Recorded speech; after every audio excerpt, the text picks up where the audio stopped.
Menteri Luar China Wang Yi mengadakan lawatan ke Malaysia selama 2 hari dan berakhir semalam, dan media melaporkan terdapat beberapa pertemuan dan mesyuarat dua hala bagi membincangkan pelbagai bentuk kerjasama antara kedua-dua negara itu. Dan semalam juga media melaporkan Malaysia menyambut baik dan menyokong inisiatif China untuk mempromosi keterbukaan, inklusif dan saling hormat menghormati. Dan pasti yang dalam jam ini kita ingin melihat kepada signifikan dan apa manfaat yang boleh ataupun yang kita perolehi daripada lawatan ini. Dan untuk membincangkan mengenai isu ini, kita akan bersama dengan Profesor Dr. Sufian Jusoh, Fellow Utama Pengajian Malaysia dan Antarabangsa UKM bersama dengan kita. Assalamualaikum Prof. Waalaikumsalam. Apa khabar? Khabar baik Prof. Baik Prof, bagaimana Prof melihat kepada signifikan lawatan kali ini? Apakah bentuk kerjasama dan manfaat yang kita dapat bersama dengan negara kuasa kedua ekonomi terbesar dunia ini, dan adakah Prof melihat Prof sifatkan kepada perbincangan dua hala ini ataupun yang semalam ini disifatkan berjaya, Prof? Ya, terima kasih. Pandangan saya ialah lawatan kerja oleh Menteri Luar China ke Malaysia merupakan satu perkara yang amat signifikan. Kerana kita tahu bahawa lawatan itu meletakkan Malaysia sebagai sebuah negara yang penting di dalam hubungan luar dan ekonomi China, bukan sahaja di Asia Tenggara juga tetapi di peringkat dunia. Kerana di dalam hierarki kepimpinan China, Menteri Luar merupakan satu jawatan yang penting di dalam kerajaan mereka. Jadi lawatan tersebut juga telah membincangkan beberapa isu, iaitu yang pertama berkenaan dengan perdagangan dan pelaburan. China merupakan rakan dagang dan rakan pelaburan terbesar Malaysia, dan juga antara rakan dagang dan pelaburan terbesar ASEAN. Kemudian kita juga melihat ini adalah satu lawatan yang penting kerana terdapat beberapa isu yang perlu dibincangkan di antara Malaysia dan China, terutamanya berkaitan dengan pelaksanaan Belt and Road Initiative dan juga pelaksanaan beberapa isu pertikaian di Laut Cina Selatan.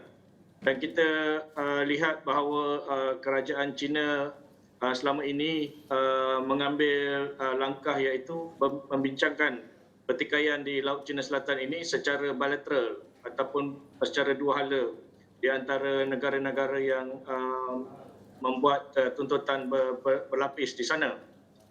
Dan dengan lawatan ini menunjukkan bahawa China mengambil berat pandangan Malaysia dan melihat Malaysia sebagai sebuah rakan bukan sahaja perdagangan dan pelaburan tetapi juga rakan politik yang penting bagi mereka di ASEAN dan juga di rantau Asia Timur.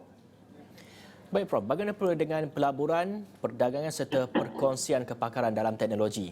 Adakah China ini merupakan rakan yang baik ataupun rakan dagang yang baik dalam kita membangunkan kesemua bidang ini, Prof? Okey, terdapat beberapa isu, iaitu memang China merupakan rakan dagang dan pelaburan terbesar Malaysia.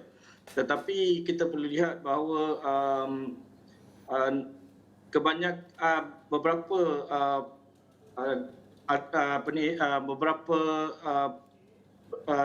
data perdagangan itu menunjukkan bahawa hubungan itu bukanlah dengan syarikat China tetapi dengan syarikat lain, syarikat negara lain yang berpusat di China. Contohnya seperti elektronik dan elektrik yang kebanyakannya dibekalkan kepada syarikat microchips dan juga semikonduktor yang berpusat di China.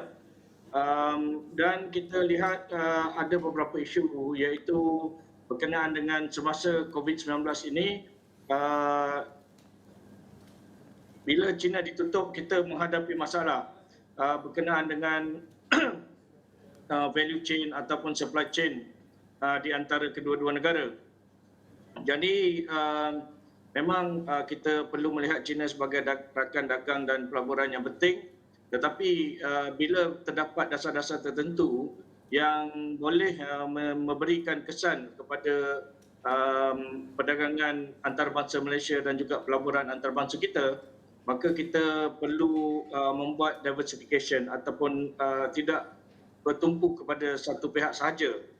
Dan dari segi berkenaan dengan salah satu kepentingan pelaburan dan perdagangan antarabangsa ialah pemindahan teknologi. Jadi dari pandangan saya mungkin masih terdapat kekurangan pemindahan teknologi yang dibuat di antara China dan Malaysia dibandingkan dengan pelaburan dengan negara-negara lain seperti daripada Jepun, daripada Amerika Syarikat dan Eropah. Jadi kita berharap sekiranya pelaburan dan perdagangan di antara Malaysia dan China ini masih di peringkat yang luas, maka kita perlu membincangkan secara langsung dengan China iaitu bagaimana kita boleh meningkatkan perkongsian teknologi, terdapat pemindahan teknologi daripada China ke Malaysia dan juga meminta pelabur-pelabur China melabur di Malaysia di dalam bidang yang memberi kesan yang lebih tinggi kepada nilai tambah di dalam negara kita. Kemudian saya juga telah pun mencadangkan kepada pihak ASEAN supaya melihat bagaimana Malaysia dan ASEAN boleh meningkatkan pelaburan dan perdagangan nilai tambah di dalam ASEAN dengan menggalakkan pelabur-pelabur Cina melabur di kawasan Malaysia dan ASEAN supaya kita dapat menghadapi masalah di masa hadapan. Sekiranya terdapat lagi gangguan di dalam value chain dan supply chain di kedua-dua rantau.